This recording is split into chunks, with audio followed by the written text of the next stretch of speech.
Hello everyone, it's Beck here from Hello, my name is Beck, popping in today to show you some cards that I made with Distress Oxides and my new stamp set from AliExpress. So it's the silhouette stamp set with the flowers on the top.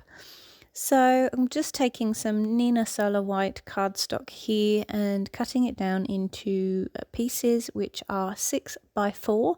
These are fantastic sizes to go on the front of a normal card base. So I'm just cutting those down now.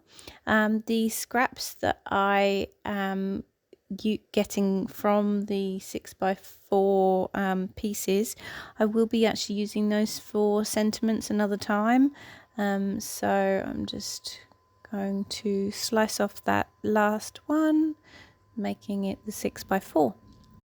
Any of the little pieces that you have left over on just white cardstock, if you are chopping that off, they make fabulous sentiments, so either to go on Happy Mail or on cards, so using your stamps and actually stamping out some sentiments. I have some just normal baking paper in the background just to protect my mat from the Distress Oxides, and I am bringing in some Distress Oxide colours. I also have some post-it notes up in the left hand side, and you'll see the reason for those soon. So there's Velcro on the back of each of my Distress Oxides, and they each have a foam pad attached to them which coordinates with the colour. You can see here that these are my two ink blenders, and yeah, we'll just keep going with the first colour. So the first colour I am using is the yellow, which is actually called Mustard Seed, and you'll see the way I'm using my ink blender is I'm actually going up and down and left to right, so I have found out that that's the best way to pick up as much ink as possible, and you can see there what I'm using the post-it notes for. The Distress Oxides do turn out quite wet when you are actually ink blending with them, and so by having the post-it note, it means that my fingers are not touching any of the inks along the way and making them mix with each other. So actually just using the post-it there to hold the paper down. At this stage I probably don't need it. I probably would only use it when I've got more colours on the page. So yeah, you'll see that later. It comes into more of an effect when I've got more colours on the page, so that I'm not putting my fingers and putting finger marks in. So that is the Mustard Seed. Coming in now with Carved Pumpkin, which is the orange. So using the sponge on the bottom of the ink pad there, and popping that onto my ink blender. I'm using the orange here next to the yellow, and so I'm blending across the page again here, and also using that same technique to pick up ink of going up and down and left to right. So the blending with the ink pad, or the little round circle that's picking up the ink, is actually creating quite a lot of circles, but you'll see me later going from left to right on the actual card and swiping the ink across so that it does create more of a straight line. So the next color I've chosen is Faded Jeans, which is this sort of blue at the top of a sky. So it's actually quite a smoky blue, I think. It's not a royal blue. I do have a royal blue, so this is definitely Faded Jeans colour. I like the names that the Distress Oxides have, because they do actually come across with the right colour. Now with Distress Oxides you can actually blend across each colour. So you'll see here that when I move the Faded Jeans across the Carved Pumpkin, I am getting this hint of green, and that is because the colours are actually blending and making a new colour between the two of them. which is something I absolutely love. Now with Distress Oxides, the key to getting a good blend is to actually come back with the colour underneath and go over again to create that blend that you need on the top layer. So you'll see me there, I'm literally just rubbing across, and it actually creates a seamless blend between the blue and the orange. It's a really, really nice blend. You do see there though that I do have an orange circle up on the blue, and I do come along and correct that soon as well. So picking up that lighter colour underneath and going across in lines to make sure that the blend is really good. Using the orange as well, because there was a little corner there you can see up on the left hand side that wasn't really blended very well, so coming back in with the yellow to get rid of that harsh line.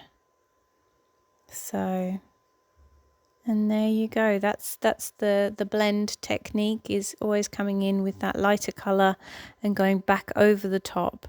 And because the Distress Oxides work so well together, they don't actually turn into mud, first of all, and also the yellow doesn't pick up the orange on the sponge. So it's a really, really good technique. Now I do notice here the orange circle up on the left hand side of the blue, so I do come back in just to get rid of that orange circle just there up at the top, and I do intensify the blue at the top.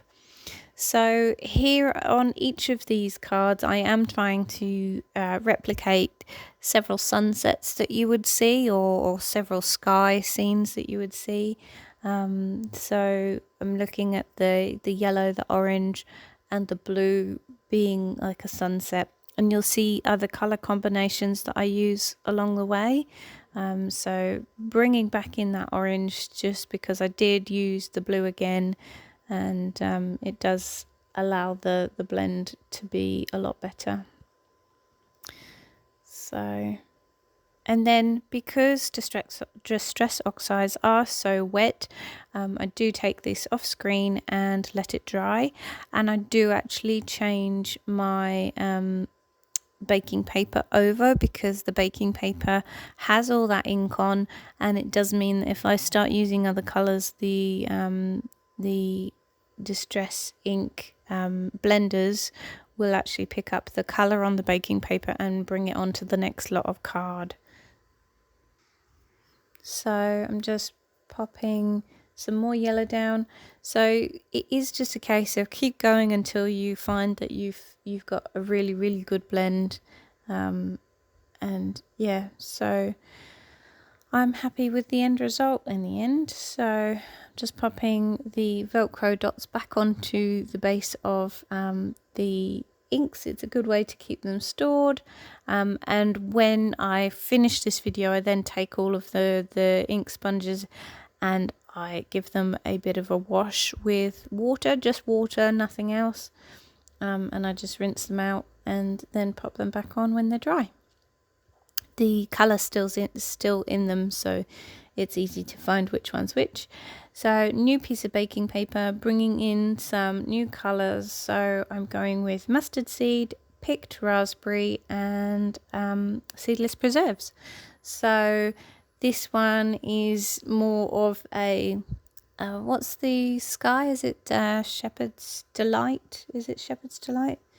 Yeah, so it's the pink and purpley sky that you get sometimes when it's Shepherd's Delight. I can't remember the saying. So just bringing that mustard seed across the bottom, and then I will work my way up with picked raspberry, and then you've got the seedless preserves that will be the top of the sky.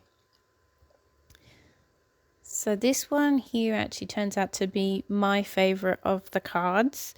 You'll have to tell me which one your favourite is as well.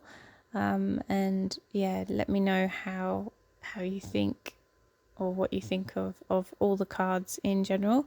So I am making these cards just to test out the new product that I have of the stamp and the effect that I wanted to have with the Distress Oxides and also the silhouette stamp. So these cards are not specifically for anyone, but I'm positive they'll get used. One of the cards I actually create a sympathy card with, and I always think it's good to have a sympathy card in your stash because at the time you need to give sympathy. You definitely don't feel like making a card sometimes, especially if the loss is close to you or in your family. So I have only done a small layer there of the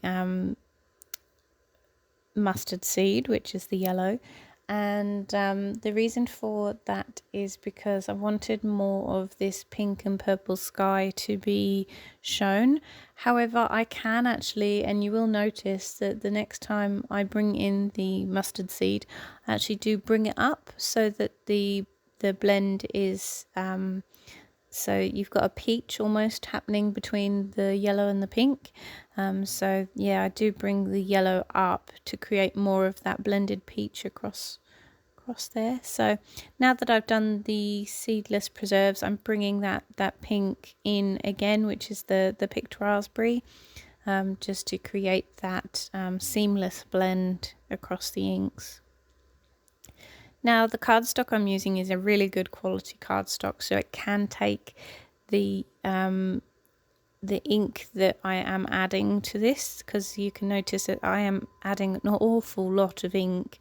So yes, the Nina Solar White cardstock is a very good cardstock to basically accept all of the ink that I'm putting on. It's not warping, it's not bending, because there is actually a lot of moisture going onto this cardstock as well, so that's really good. So yep, just as I was saying, I'm bringing up that yellow just a little bit higher and creating more of that orange peach in the middle of those two colors. I absolutely love the effect that the inks have when they are blended together, so yeah, hopefully you like it too, and I'm hoping that you might have some inks at home that you can actually already experiment with. So I noticed at the top I've got some, I guess, finger marks, so I pointed that out to the camera, and I'm just bringing that seedless preserves back in on the top there. So it's just about blending the cards until you're happy with the final blend.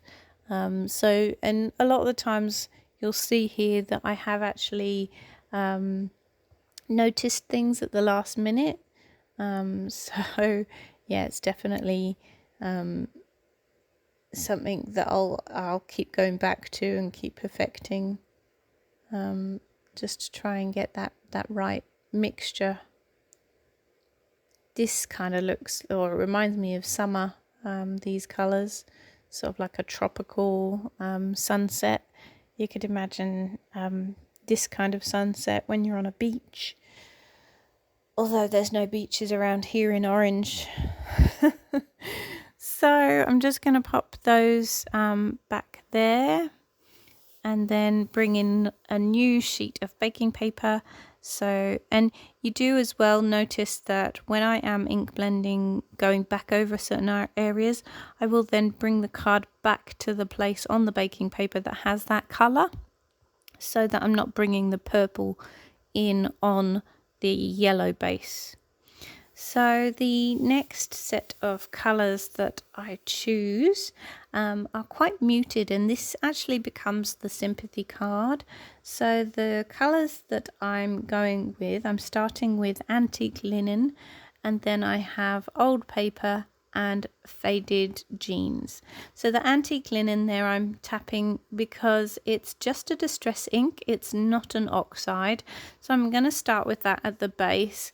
And I also don't have a foam sponge on the base of it, so I am using one of my ink blenders. One of the things you'll notice, the difference between the Distress ink and the Distress Oxide is the texture, and also the fact that it doesn't go on as easily to the paper as the oxides. The oxides, like I said, are very wet, and yeah, the Distress ink on their own, they don't go onto the paper as fluidly. So it takes me an awful long time to get a good coverage of this antique linen across the bottom. This is okay for me because I'm happy with the overall effect, because when I actually stamp the silhouette, it does go over the majority of the antique linen. The one thing about the Distress ink that I didn't like is the texture that you can see. However, it does look almost like a wheat field.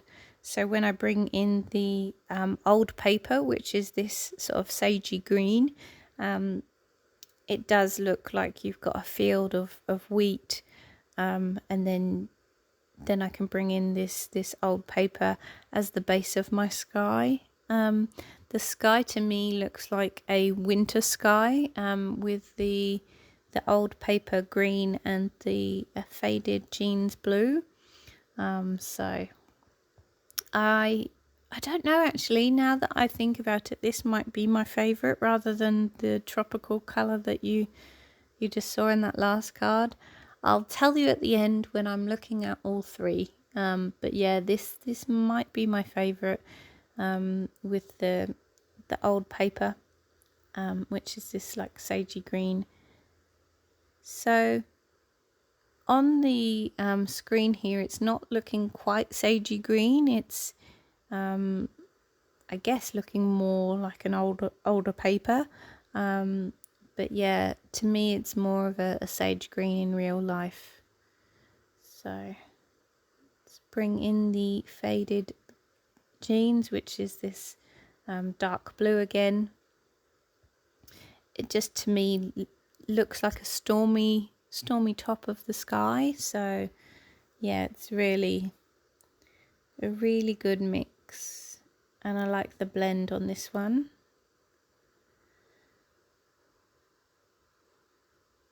And so yeah, you can see that the post-it note does do the job of, so you are actually just using the sticky part of the post-it on your fingers and holding the card with the paper, so that you're not actually getting really grubby fingers. I do actually have really grubby fingers, but that's because I keep picking up the sides of the paper, and I'm sure I am getting ink on my fingers when I'm lifting up the lids and things.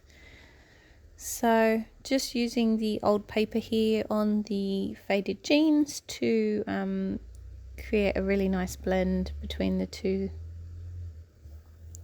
So yeah, this one here reminds me of winter, like a winter sky, because of the coolness underneath the blue. So yeah, you'll have to tell me your favourites in the comments below. While I'm here, I will do the ruthless plug of asking you to please like this video, and so giving it a thumbs up, giving it a comment, and also subscribing to my channel if you haven't already subscribed.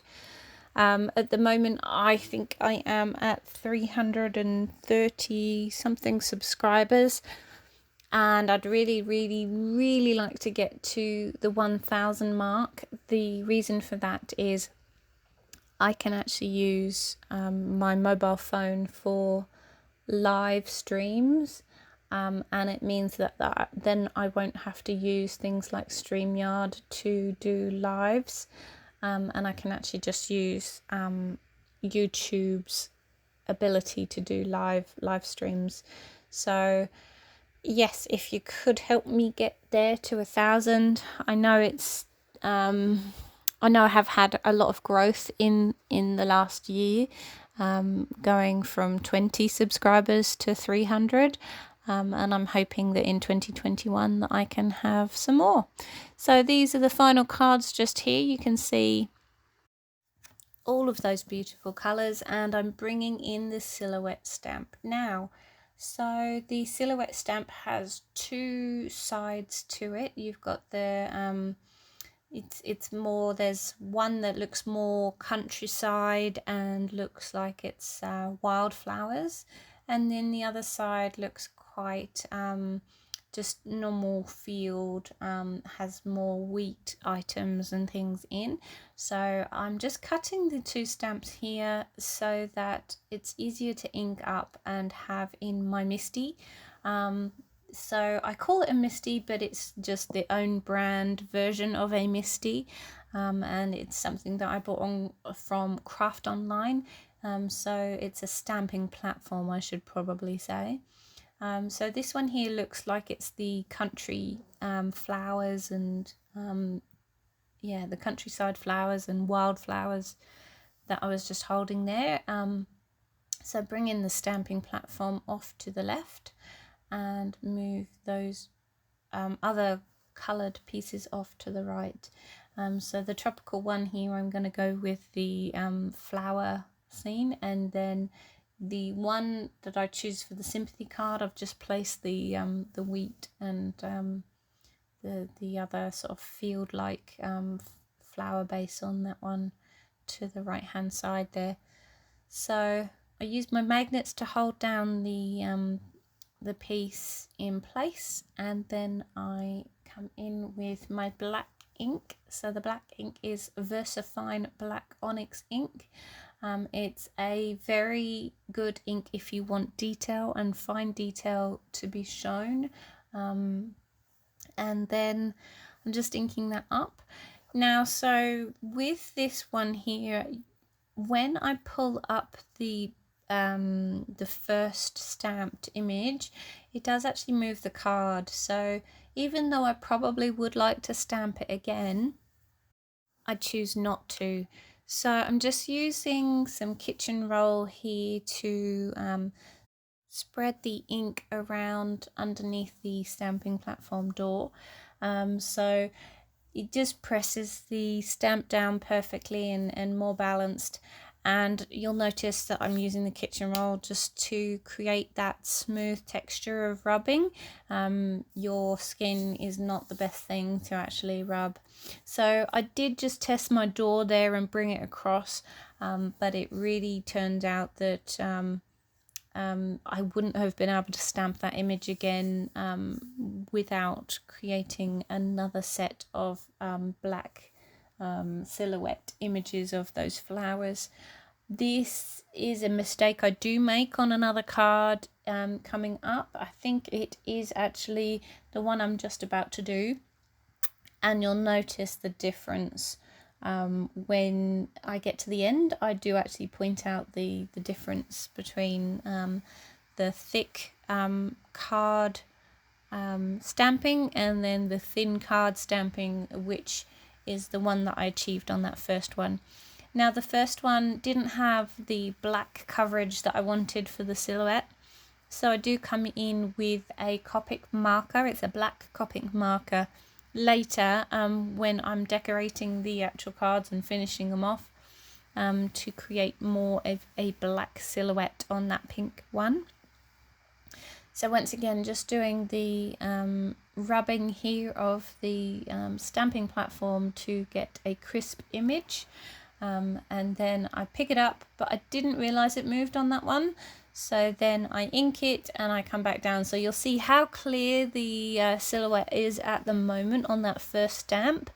And then when I come back down and give it a smush with the kitchen roll, and then I come back up and I'm like, oh no, it moved. So even though these stamping platforms are brilliant, it's not always the best when you have the card in the middle.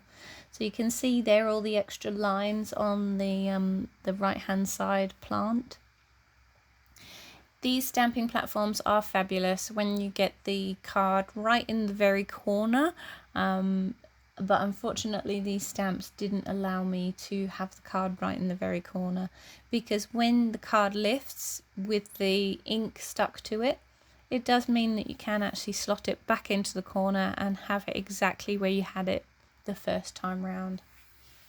So I'm just cleaning off the pad there, which is the foam pad, which allows you to use cling stamps on this stamping platform, and you can then also use rubber stamps if like the thicker rubber stamps.